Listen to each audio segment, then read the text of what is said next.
Hello, here is Mosmi. Welcome back to my channel Science with Mosmi. Let's start our chapter. Hello friends, today we are going to start NCERT textbook of science, class 8, chapter 10, Reaching the Age of Adolescence, part 1. If you like the video, then please subscribe my channel and press the bell icon, like and share it. Okay, then the name of the chapter is Reaching the Age of Adolescence. Then what is this age of adolescence? This is actually a stage in our human life. This is a stage like a childhood, like adulthood. It is a in between stage after crossing childhood and before reaching adulthood. Actually what happens? This is the child age, the person is no longer a child but are on the way to become an adult. On the way, not yet he is or she is an adult. Okay, then basically what happens in adolescence? There will be some secretion of hormones, and because of the hormonal secretion, there will be some changes in its physical and mental state. There will be some physical change which is visible, and it brings a mental change in the body, in its intellect, in its thinking, in its emotion, all those parts. Then let's start our chapter, Reaching the Age of Adolescence. In the previous chapter, you have learned how animals reproduce. It is only after growing up to a certain age that human beings and many other animals can reproduce. Why can human reproduce? Only after a certain age. हमने इससे पहले जो chapter में पढ़ा था कि reproduction कैसे boys में गर्ल्स में होता है, इन मेल एंड फीमेल होता है, हमने सब डिटेल में पढ़ा. पर ये रिप्रोडक्शन क्या किसी भी स्टेज में हो पाएगा? नो, नहीं हो पाएगा. If you plant a seed, if you will plant a seed to get a plant, अगर आप सीड को, बीज को मिट्टी में डालते हैं प्लांट होने के लिए, तो you cannot put just any seed. It should be one matured seed. It should have some certain quality so that a new healthy plant will grow up. It means वो एक हेल्दी और matured seed होना चाहिए. आप किसी भी seed को नहीं डाल सकते. ऐसे ही ये एडल्ट होने से gradually it will grow up to a certain age, then only it would attain its adulthood. Okay, तो इसमें क्या होता है? It is only after growing up to a certain age that human beings and many other animals can reproduce. एक certain age तक growth होने के बाद फिर जाकर वो कैपेबल होता है रिप्रोड्यूस करने के लिए. Why can human reproduce only after a certain as? तो ह्यूमन में ऐसा क्यों होता है कि कुछ एज के बाद ही? तो फिर आइए डिटेल इस चैप्टर में ये सारे सवाल का हमको आंसर मिलने वाला है. In this chapter you will learn about changes that take place in the human body after which a person becomes capable of reproduction. तो फिर कुछ हार्मोनल चेंजेस होता है, कुछ फिजिकल चेंजेस होता है, जिसके बाद ये बॉडी तैयार होता है रिप्रोडक्शन के लिए. तो फिर क्या क्या तैयारियां हैं, क्या क्या changes that takes place. In chapter 9 you have learn about human reproductive organs. Chapter 9 में आपने ह्यूमन के रिप्रोडक्टिव ऑर्गन्स के बारे में पढ़ा. Here we shall discuss the role of hormones play in bringing about changes that make a child grow into adult. अब इस chapter में हम ये डिस्कस करेंगे कि कैसे हार्मोन्स सिक्रेशन की वजह से कुछ चेंजेस आते हैं जिसको एक चाइल्ड को ग्रो करने में मदद करता है और एक एडल्ट बनने में मदद करता है. Then adolescence and puberty. Bhujo was celebrating his 12th birthday after his friends left. Bhujo and Paheli began chatting with their parents. Paheli studied in an all-girls school. तो भूजो ने अपने 12th बर्थडे सेलिब्रेट किया. वो 13th में पदार्पण किया. जैसे ही उसके फ्रेंड्स लोगों ने घर चले गए, अब भूजो और पहली अपने पापा के साथ अपना कुछ सवाल पूछे. पहली अब तो गर्ल्स स्कूल में पढ़ने लगी है. She started laughing. वो तो हंसने लगी. She remarked that many of Bhujo's school friends, whom she met after a year, had suddenly shot up in height. वो 1 year बाद भुजो की फ्रेंड्स के साथ मिला, क्योंकि वो पहले इकट्ठे पढ़ते थे. अब हमारी पहली आ गई है गर्ल्स स्कूल पे, तो 1 year बाद, 1 year तक मिले नहीं थे. 1 year बाद जब अपने पुराने फ्रेंड्स को, भुजो के फ्रेंड्स को वो मुलाकात की, उसको तो बहुत सारी चेंजेस नजर आए, जिसको देख के वो हंस पड़ी. ऐसे 1 year में क्या चेंजेस हो गए? Had suddenly shut up in height. अरे वो लोग तो काफी ऊंचा हो गए थे. और क्या क्या हो गए थे? school friend met after that. Some of them were looking very funny with a hairy line above their lips. कुछ की तो लिप्स के अपर पार्ट में कुछ hairy lines जैसे ग्रो हो गए थे. Her mother explained that the boys had grown up. तो उसके मामा ने कहा बेटा ये कुछ अजीब सा चीज ऐसा कुछ नहीं है, बस बच्चा बढ़ रहा है. तो growth begins from the day one is burn. अरे ये ग्रोथ तो जब बच्चा पैदा हो जाता है उसके बाद से ही शुरू हो जाता है. But upon crossing the age of 10 or 11, there is a sudden spurt in growth which becomes noticeable. Growth तो होता रहता है, पर ये 11 ईयर्स के बाद जो ग्रोथ होता है ये तो पूरा देखने लायक होता है. यानी कि सबको पता चल जाता है कुछ चेंजेस हो रहे हैं. The changes take place in the body are part of growing up. तो फिर ये जो बॉडी पार्ट्स में चेंज होता है ये तो हमारा बड़ा होने का एक निशानी है, उसका सिम्टम्स है. They indicate that you are, उसे तो यही पता चल रहा है कि you are no longer a child but are on the way to becoming an adult. यानी कि आप अब बच्चा नहीं रहे, अब बड़े होने वाले हैं. तो I wonder how long this period marked by changes in the body will last. ये जो चेंजेस होता रहता है तो फिर ये कितने दिन तक होगा. It is strange period of life. ये जीवन का एक अजीब सा पीरियड है. When you are neither a child nor a adult, ना तो आप बच्चा है ना अब बड़े हैं. I wonder whether this period is between childhood and adulthood had a special name. तो फिर ये चाइल्डहुड और एडल्टहुड के बीच जो ये स्टेज है उसका एक स्पेशल नाम है adolescence. Growing up is a natural process. Growing up एक प्राकृतिक प्रोसेस है. The period of life when the body undergoes changes leading to reproductive maturity is called adolescence. तो adolescence क्या है? It is ये लाइफ का उसी पार्ट है जिस पार्ट में कि बॉडी का चेंजेस होता है और लीडिंग टू रिप्रोडक्टिव मेच्योरिटी. वो रिप्रोड्यूस करने के लिए कैपेबल होता है, मेच्योर हो जाता है. उसी स्टेज को कहते हैं adolescence. Adolescence begins around the age of 11, lasts up to 18 to 19 years of age. ये शुरू हो जाता है 11 ईयर्स के बाद और रहता है, ये सारे चेंजेस होता रहता है जैसे 18 to 19 ईयर्स तक होता रहता है. Since this period covers the teens, क्योंकि ये सारे टीन्स कवर करता है, जैसे 13, 14, 15 सारे टीन्स है ना, ऐसे 18 तो या फिर 19, इसके बाद तो 20 होता है. 20 में कुछ टीन नहीं होता, इसीलिए ये इसको कहा जाता है टीनेजर्स. तो the teens up to from 13 to 18 or 19 years of age, adolescents are also called teenagers. अब समझ में आया teenagers क्यों कहा जाता है. In girls, adolescence may begin a year or two earlier than in boys. Boys में जिस एज से एडोलेसेंस शुरू होता है, गर्ल्स में इसके 1-2 बरस पहले ही शुरू हो जाता है. वो लोग इसीलिए द सेम एज का अगर आप एक बॉय और एक गर्ल लेंगे ना तो फिर गर्ल्स आर मोर मेच्योर, वो ज़्यादा चालाक होते हैं क्योंकि उनका मेंटल और फिजिकल स्टेट एडवांस स्टेज में रहता है in comparison to boys. Also the period of adolescence varies from person to person. जरूरी नहीं कि सभी में बस 12 ईयर्स के एज में या फिर 13 ईयर्स के एज में ये एडोलेसेंस शुरू हो जाएगा. ये पर्सन टू पर्सन वेरी करता है. जनरली एज पर their parents it starts in different person. In human body undergoes several changes during adolescence.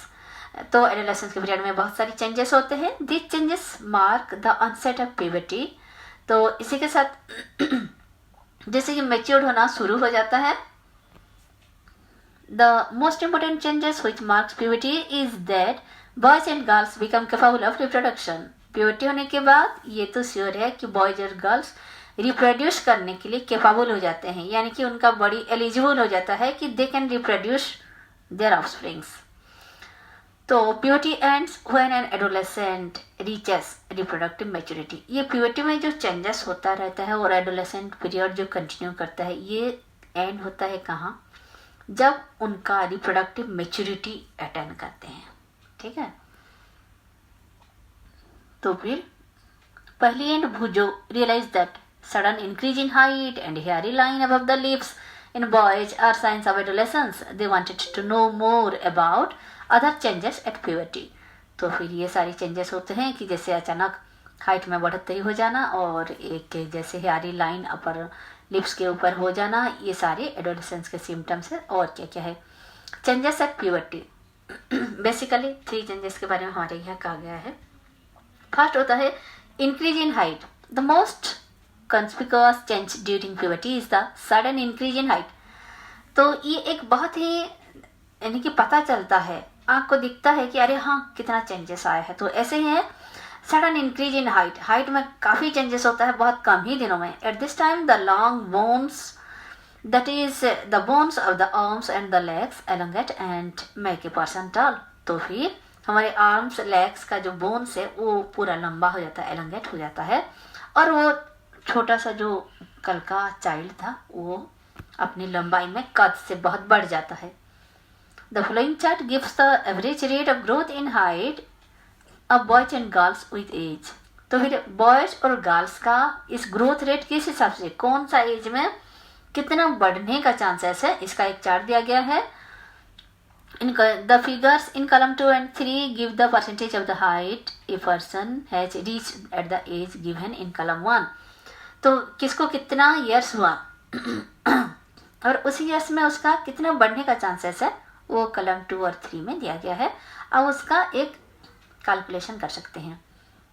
जैसे कि by the age of 11 a boy has reached 81% of the probable full height. जैसे किसी को अगर 11 years हो रहा है वो कितना बढ़ चुका है, 81% बढ़ चुका है. While a girl has reached 88% of her full height.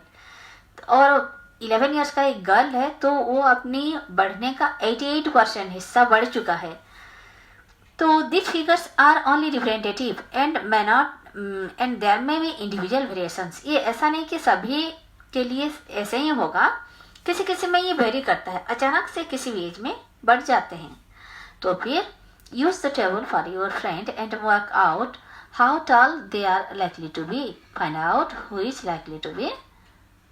तो फिर कौन कितना बढ़ेगा ये आप इसी टेबल से पता लगा सकते हैं. The tallest and who might be the shortest in your class. इस हिसाब से कौन सबसे ज़्यादा ऊंचा होने वाला है अपनी ज़िंदगी में और कौन सबसे ज़्यादा छोटा होने वाला है ये आप पता लगा सकते हैं. तो कैसे कैलकुलेट करें?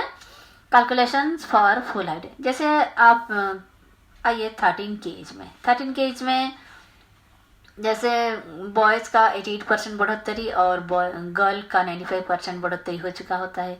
ऐसे ही देखें 17 ईयर्स की एज में तो बॉय का 99% ग्रोथ हो चुका है, पर एक गर्ल का देखें तो 100% ग्रोथ हो चुका है. और 18 के एज में देखें तो बॉयज़ का 100% ग्रोथ हो चुका है और गर्ल का भी 100% एज हो चुका है. यानी कि after the age of 18 they are not going to grow any more, but ये वेरी भी कर सकता है किसी किसी में.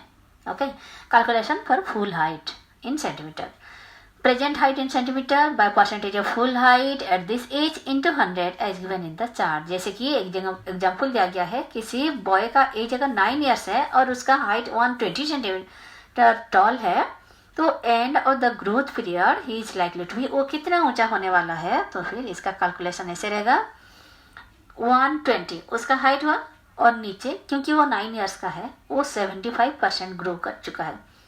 तो ये 120 जो है ये 75% है. तो फिर उसका 100% कितना होगा हम कैलकुलेट कर सकते हैं क्योंकि आप परसेंटेज तो पढ़ चुके हैं. 160 सेंटीमीटर टॉल. ऐसे ही अब पता चल गया. ठीक है, वेरी गुड. तो फिर एक्टिविटी 10.2.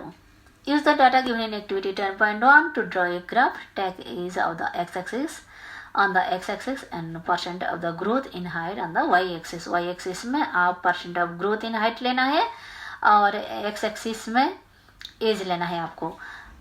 और इसी हिसाब से highlight the point representing your age on the graph. Find out percentage of height you have already reached. Calculate the height you might eventually reach. तो फिर आप इसी हिसाब से आप कितना हाइट रीच कर चुके हैं, कितना पहुंचने वाला है आप पता कर पाएंगे. Height you might eventually reach. Tally your graph with the one given here. तो फिर ऐसे ही दिया गया है, आप देख पा रहे हैं एज दिया गया है एक्स एक्सिस में और परसेंटेज ऑफ कितना हाइट होने वाला है उसका वाई एक्सिस में लिया गया है. अब आइए, initially girls grow faster than boys. Girls का ग्रोथ रेट बॉयज से फास्टर है but about 18 years of age both reach their maximum height. चाहे जो आगे बढ़े जो पीछे बढ़े जो भी हो, दोनों का 18 ईयर्स होने तक उनका बढ़ोतरी जितना ग्रो करना है उनका growth complete. The rate of growth in height varies in different individual. Some में grow suddenly at puberty and then slow down while others may grow gradually. कभी कोई के क्या होते हैं कि प्यूबर्टी अटेंड करते ही सडनली बहुत ग्रो कर जाते हैं और किसी किसी का स्लो डाउन हो जाता है और किसी किसी का बस नॉर्मल रहता है. ऐसे ही पर्सन टू पर्सन ये डिफर करता है. I am worried though I have become taller my face looks much smaller compare to my body. पहले को लग रहा है अरे कि मेरा बॉडी तो बड़ा हो गया है पर मेरा फेस अभी भी वही छोटा की छोटा है. तो फिर ये कैसे है? हाँ, ये भी ऐसा ही होता है कि प्रोपोर्शनेटली बढ़ोतरी नहीं होता.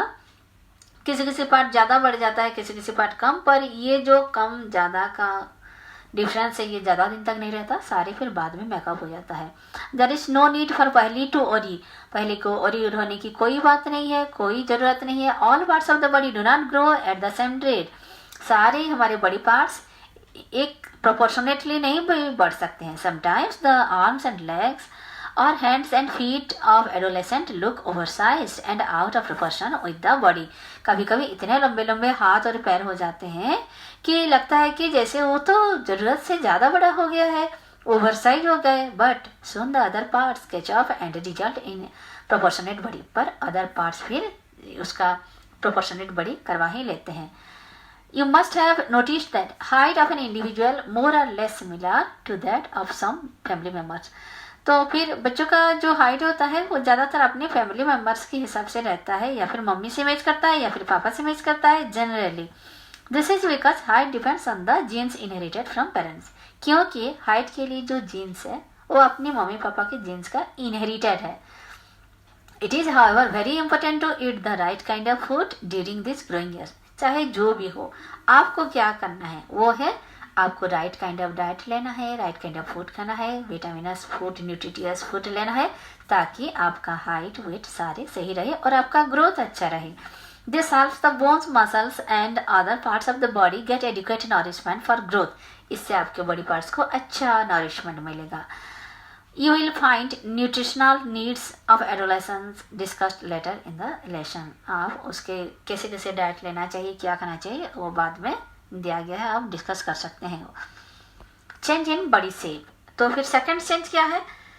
फर्स्ट तो हमने देखा इंक्रीज इन हाइट. हाइट में रिमार्केबल चेंज होता है. अब देखते हैं बॉडी शेप में क्या चेंज होता है. तो have you notice that boys in your class have broader shoulders and wider chest than boys in junior classes.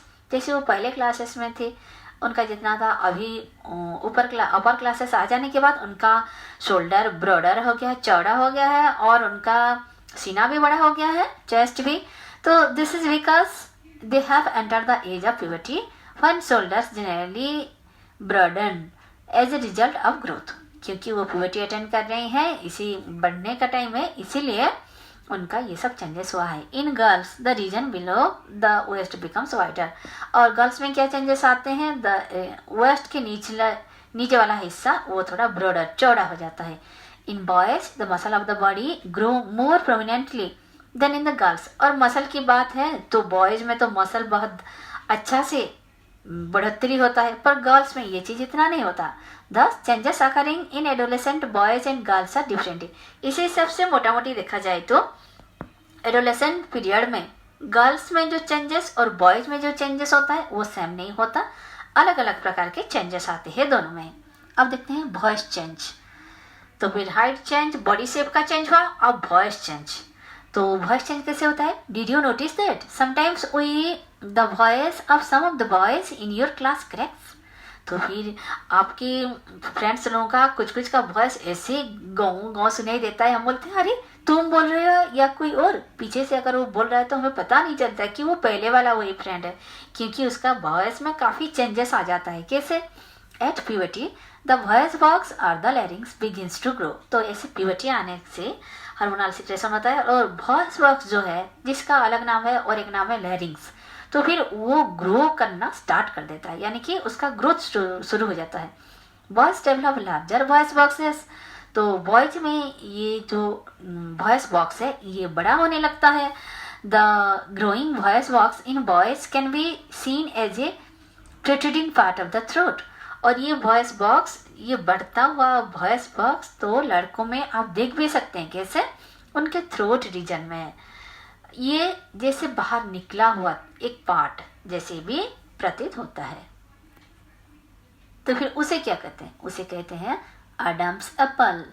तो अगर एग्जाम में ये अक्सर आता है Adam's apple where it is present, what is it and where it is present. तो ये लड़कों में प्रेजेंट होता है। क्या होता है उनका, जब लैरिंग्स बढ़ता जाता है तो ये ग्रोइंग लैरिंग्स वॉइस बॉक्स उनके थ्रोट रीजन में पता चल जाता है एज ए प्रोट्रूडिंग ऑर्गन, यानी कि जैसे थोड़ा बाहर निकला हुआ है ऐसा पता चलता है। In girls the larynx is hardly visible from the outside because of its small size. पर ये चेंजेस आप लड़कियों में नहीं पाएंगे क्योंकि उनका लैरिंग्स का बढ़ोतरी बहुत कम होता है। ये लैरिंग्स का साइज छोटा रहता है। जनरली गर्ल्स से भी हाई पिच्ड वॉइस, और गर्ल्स में क्या चेंजेस आता है, उनका वॉइस पिच्ड वॉइस यानी कि चिल्ला कर जैसे बोलते हैं ना, चिल्ला चिल्ला के बोलना, ऐसे पिच हाई हो जाता है, शार्पनेस आ जाता है उनमें। Whereas boys have a deep voice, एक गुरुगंभीर स्वर अंदर से निकलता है, जैसे हम वो ऋषि मुनियों का होता है ना, ऐसे डीप वॉइस निकलता है बॉयज में। पर गर्ल्स में जैसे एक पिंचिंग साउंड, पिच्ड बढ़ जाता है। तो in adolescent boys sometimes the muscles of the growing voice box go out of control. कभी कभी क्या होता है, तो ये वॉइस बॉक्स का, ग्रोइंग वॉइस बॉक्स का बढ़ता हुआ वॉइस बॉक्स का मसल आउट ऑफ कंट्रोल हो जाता है और इसीलिए वॉइस होश हो जाता है और भी रफ हो जाता है। पर आप चिंता मत कीजिए, दिस टेस्ट में remain for a few days or weeks after which the voice becomes normal. ये बस एक दो वीक की बात है या फिर कुछ ही दिनों की बात है, फिर वो नॉर्मल ही हो जाता है। Many of the classmates have a hoarse voice. Now I know why. अरे वहाँ बहुत अच्छा। तो increased activity of sweat and sebaceous glands. During puberty, the secretion of sweat glands and sebaceous glands, और जिसे हम oil glands भी बोल सकते हैं, increases। तो puberty के टाइम में और दो ग्लैंड जैसे कि sweat glands और sebaceous gland ये दोनों ज़्यादा एक्टिव हो जाते हैं, उनका secretion बढ़ जाता है। Many young people get acne, और इसी वजह से क्या होता है, young people में acne, कील मुहा से बोलते हैं ना, वही आ जाता है। If you gland such as sweat gland, oil glands and salivary glands release their secretions through ducts. Endocrine glands release hormones directly into the blood stream, so they are termed ductless glands. तो ये endocrine gland जो है, ये सारे sweat gland हुआ, oil gland या फिर salivary glands, ये सारे जो है ये एंडोक्राइन ग्लैंड्स है। इन्हें एंडोक्राइन ग्लैंड क्यों कहा जाता है? ऐसे ग्लैंड्स दो प्रकार, एंडोक्राइन और एक्सोक्राइन। एक्सोक्राइन ग्लैंड जो है अपना सिक्रेशन एक डक्ट के थ्रू बाहर छोड़ता है, और एंडोक्राइन ग्लैंड जो है इनका कुछ डक्टलेस यानी कि कुछ पाइप इनका नहीं होता सिक्रेशन के लिए अपने, ये डायरेक्टली ब्लड स्ट्रीम में ही अपना सिक्रेशन छोड़ देते हैं। ठीक है, तो फिर ये सारे एंडोक्राइन ग्लैंड, ये जो सिक्रेशन हो रहा है एडोलेसेंट के एज में, ये सारे एंडोक्राइन ग्लैंड्स है।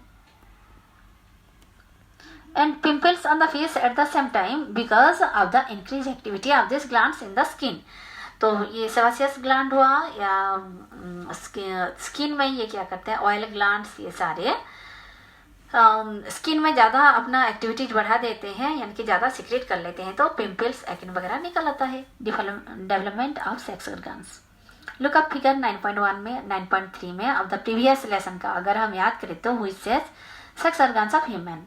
हमने देखा था कि ओवरी, टेस्टिस ये सारे थे, टेस्ट और स्पर्म डक्ट, ओविडक्ट थे, और यहाँ यूटेरस और उधर पेनिस थे। तो फिर at puberty male sex organs like the testis and penis develop completely. तो फिर प्यूबर्टी के स्टेज में ये सारे सेक्स ऑर्गन अच्छी तरह डेवलप हो जाते हैं। The testis also begin to produce sperms, और टेस्टिस तो स्पर्म प्रोड्यूस करने लायक भी हो जाता है। और गर्ल्स में the ovaries enlarge and eggs begin to mature, और गर्ल्स में भी एग्स मेच्योर होने लगता है। Also ovary start releasing mature egg, और ओवरी मेच्योर एग भी रिलीज करना शुरू कर देता है, यानी कि स्पर्म और एग्स दोनों प्रोड्यूस होना शुरू हो जाता है। Reaching mental, intellectual and emotional maturity. आइए अब देखते हैं उनका मेंटल क्या चेंजेस होता है। ये तो बड़ी चेंज, हमने फिजिकल चेंज काफ़ी पढ़ लिया, अब देखते हैं उनके अंदर क्या चेंजेस होता है, उनके थिंकिंग में, उनके सोच में, उनके बिहेवियर में क्या क्या चेंजेस आता है। Adolescence is also a period of change in a person's way of thinking. Adolescents are more independent than before and are also self-conscious. तो फिर इस स्टेज में आने के बाद उनके थिंकिंग लेवल, उनकी सोच में भी काफ़ी चेंजेस आ जाता है. किसी भी चीज़ अगर हम उनको मदद करना चाहते हैं भी तो वो बोलते हैं नहीं नहीं कोई ज़रूरत नहीं, मैं कर लूँगा. यानी कि ये सब क्या है, इंडिपेंडेंट देन बिफोर. उनका थिंकिंग में इंडिपेंडेंस आ जाता है. वो खुद को सोचते हैं कि वो काबिल है किसी काम करने के लिए, ऐसे सोचा जाता है. And are also self conscious, यानी कि मेरा ठीक से ड्रेसिंग हुए कि नहीं, उनका खाना पीना ठीक है कि नहीं, उनके सारी चीज़ ठीक ठीक है कि नहीं, उनका कुछ कमी तो नहीं है. अपने बारे में ज़्यादा कॉन्शियस हो जाते हैं, सेल्फ कॉन्शियस. और इंटेलेक्चुअल डेवलपमेंट, यानी कि और सेल्फ कॉन्शियसनेस होने की वजह से वो क्या छोटी छोटी बात में फिर बुरा मानने लगते हैं और फिर वो अपना सेल्फ रेस्पेक्ट चाहते हैं. ठीक है, तो intellectual development takes place and they tend to spend considerable time thinking. उनका इंटेलेक्चुअल डेवलपमेंट जो कि बहुत अच्छी बात है, वो किसी चीज़ को गहराई से सोचते हैं और काफ़ी देर तक भी सोचते हैं कि इससे आगे क्या होगा, क्यों हुआ, ये सारे क्वेश्चंस उनके माइंड में अराइज करते हैं. In fact, it is often the time in one's life when the brain has the greatest capacity for learning. अरे ये तो बहुत अच्छी बात है.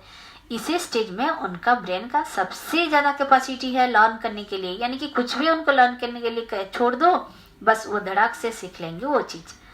तो समटाइम्स हाउएवर हमें उन्हें बहुत एक्सपोजर देना चाहिए, चाहे करिकुलर हो, एक्स्ट्रा करिकुलर हो, जितने चाहे वो लर्निंग कर सकते हैं. ये तो बहुत अच्छी बात. Sometimes however an adolescent we should recognise our capacity, accordingly we should use it as our resource. Okay, then we should take care of our children. Sometimes however an adolescent may feel insecure while trying to adjust to the changes in the body and mind. इतने सारे body changes और mental changes ये जो होता रहता है, ये adolescent खुद को इनसिक्योर फील करता है. उसको लगता है कि कौन सा सही कौन सा गलत, मैं क्या करूं. मुझे कभी बोलते हैं तुम इतने भी छोटे नहीं रहे, ये काम कर सकते हो. कभी उसको डांट पड़ता है, इतने बड़े हो चुके हो, इतना छोटा सा बात नहीं जानते. तो इसी सारे बात लेकर वो थोड़ा कंफ्यूज स्टेट में रहता है और खुद को वो इनसिक्योर फील करता है. पर ऐसे इनसिक्योर होने की कोई बात नहीं, ये बस थोड़ा सा ही बॉडीली चेंज है और मेंटल चेंज है, सारे सही हो जाएंगे. But an adolescent learners you should know that there is no reason to feel insecure. अब काफ़ी मेच्योर्ड हो गए हैं, आप इतना इनसिक्योर फील करने की कोई ज़रूरत नहीं, क्योंकि ये सारे जो चेंजेस हो रहे हैं, this is a natural part of growing up. ये बढ़ने का जस्ट कुछ नेचुरल चेंजेस ही तो है, और क्या है बस. तो फिर इसीलिए कंफ्यूज होने की कोई ज़रूरत नहीं और feel secure. Okay, secondary sexual characters you have learned in chapter 9. आप चैप्टर 9 में पढ़े हैं that testis and ovaries are the reproductive organs. तो गर्ल्स में ओवरीज और बॉयज में टेस्टिस, ये सारे रिप्रोडक्टिव ऑर्गन्स हैं. और ये क्या करते हैं, टेस्टिस प्रोड्यूस करता है स्पर्म्स और ओवरीज प्रोड्यूस करता है matured eggs. They produce the gametes, that is sperms and ova. In girls, breasts begin to develop at puberty. Girls में breast development शुरू हो जाता है. And boys begin to grow facial hair.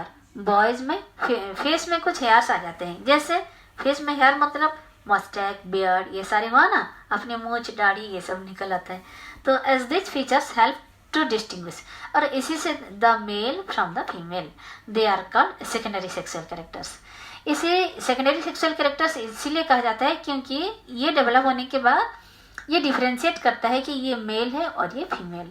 ठीक है, तो boys also develop hair on their chest. In both boys and girls, hair grows under the arms and in the region above the thighs or the pubic region. और ऐसे under arms में भी hairs आ जाते हैं boys और girls के.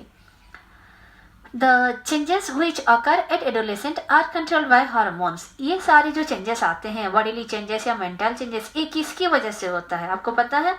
Because of secretion of hormones. अच्छा, अगर ये हार्मोन इतने सारी बातें कर रहा है तो ये हार्मोन आखिर है क्या, कौन है ये हार्मोन? तो फिर हार्मोन्स कुछ नहीं है, बस हार्मोन्स आर केमिकल सब्सटेंसेस.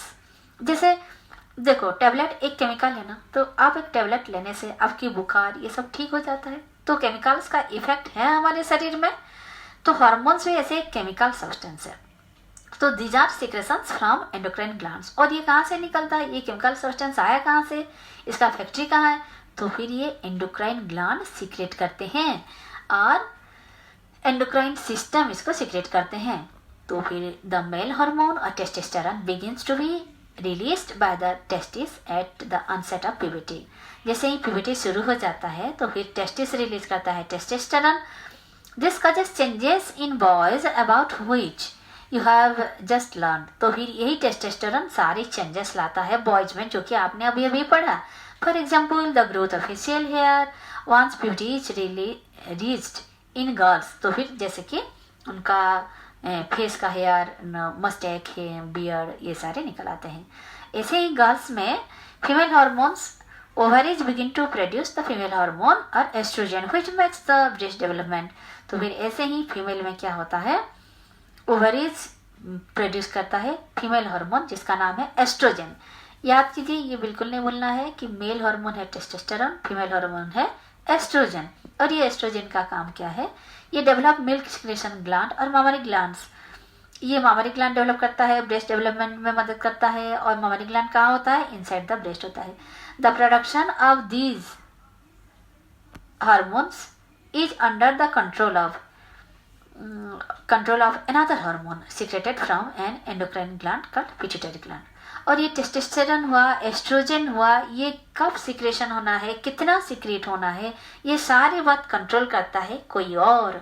तो फिर कौन कंट्रोल करता है, वो है पिट्यूटरी ग्लैंड। तो पिट्यूटरी ग्लैंड को ऐसे कहा जाता है मास्टर ग्लैंड, यानी कि ग्लैंड का मास्टर, वो कंट्रोल करता है दूसरे ग्लैंड को भी, है ना, इसलिए उसको कहा जाता है master gland. Role of hormones in initiating reproductive function. Endocrine glands release hormones into the bloodstream to reach a particular body part called target site. Endocrine gland अपना हार्मोन सीक्रेट करता है, कहाँ सीक्रेट करता है, ब्लड स्ट्रीम में ये छोड़ देता है, क्योंकि इसका अपना डक्ट तो है नहीं, इसीलिए ब्लड स्ट्रीम में अपना सिक्रेशन छोड़ देता है। और वो उसको इंस्ट्रक्शन देता है to reach a particular body parts called target site. जैसे किसी को लीवर में एक्ट करना है तो फिर ऐसे वो छोड़ देगा। और तो टारगेट साइट किसे कहेंगे, हम लीवर को कहेंगे टारगेट साइट, यानी कि जहाँ पर जाकर ये हार्मोन एक्ट होना है। सपोज घर में 4 साट लाया गया और 4 ड्रेस लाया गया, तो आप कौन सा चुनेंगे, जो आपको फिट करता है ना। ऐसे ही वो टारगेट साइट में वो वाला ऑर्गन अपना हार्मोन ले जाता है। The target site respond to the hormone. फिर वो टारगेट साइट यानी कि लीवर, जैसे मैं बोल रही हूँ ना कि उसी हार्मोन को पहचान लेता है और अपना रेस्पॉन्ड करता है, ऐसे आओ आओ मेरे पास आओ। ऐसे ही the target site responds to the hormone, उसको वो रेस्पॉन्ड करता है। There are many endocrine glands और ductless glands in the body. ऐसे एंडोक्राइन ग्लैंड्स, बहुत सारे ग्लैंड्स हमारे बॉडी में है।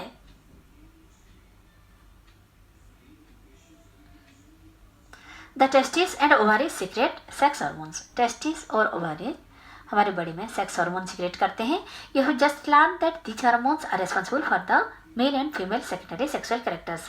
अभी आपने पढ़ा कि एस्ट्रोजन और टेस्टोस्टेरोन हुआ, ये सारे are responsible for the development of male and female secondary sexual character, जैसे कि दाढ़ी मूंछ मेल में और ब्रेस्ट हुआ फीमेल में। Further the sex hormones are under the control of hormones from the pituitary gland. अभी फिर इन्हीं को एस्ट्रोजन और टेस्टोस्टेरोन, उनको कौन कंट्रोल करता है, वो है pituitary gland. The pituitary secretes many hormones. तो फिर पिट्यूटरी बहुत सारे हार्मोन सीक्रेट करता है, one of which makes ova mature in the ovaries and sperms from the testis. जैसे कि ओवा मेच्योर करना और उधर टेस्टिस से स्पर्म भी मेच्योर करना, प्रोड्यूस होना। तो फिर कुछ पॉइंट्स हैं, जैसे ये बॉक्स में दिया गया है, ये आपको बिल्कुल भी नहीं भूलना है, इसीलिए उसको बॉक्स में डाला गया है और आप अच्छी तरह इसको याद करना है, ठीक है। Hormones from number 1, hormones from pituitary stimulate testis and ovaries to release testosterone and estrogen. तो आप जाइए मास्टर ग्लैंड पर, पिट्यूटरी ग्लैंड, ये स्टिमुलेट करता है टेस्टिस को, ओवारीज को। जैसे कि ए टेस्टिस, ए ओवारीज, चलो चलो रिलीज करो। तो फिर टेस्टिस रिलीज करता है टेस्टोस्टेरोन और ओवारीज रिलीज करता है एस्ट्रोजन। ये हुआ first step. Second step, release in the blood stream and reach parts of the body. तो फिर ये जो अपना सिक्रेशन छोड़ते हैं, हार्मोनल सिक्रेशन, ये ब्लड स्ट्रीम में छोड़ते हैं और ये टारगेट साइट जाकर वो हार्मोन पहुंचता है, यानी कि जिसके लिए छोड़ते हैं वही टारगेट साइट, उसी बड़ी पार्ट्स को कहते हैं टारगेट साइट। थर्ड, जैसे टारगेट साइट में पहुंचने के बाद वो अपना काम शुरू कर देता है, जैसे stimulate changes in the body at onset of puberty. तो ये जैसे हार्मोन पहुंचते हैं, चलो चलो चलो काम शुरू करो, ऐसे चेंजेस शुरू हो जाता है बॉडी में, और ऐसे ही प्यूबर्टी शुरू हो जाता है, onset beginning of puberty. Okay, इसी के साथ हमारे पार्ट 1 खत्म होता है। हम आगे का पढ़ेंगे पार्ट 2 में। With this we complete the first part of the chapter. If you like my video, then please subscribe my channel and press the bell icon so that you can get the latest chapter uploaded by me. Thank you.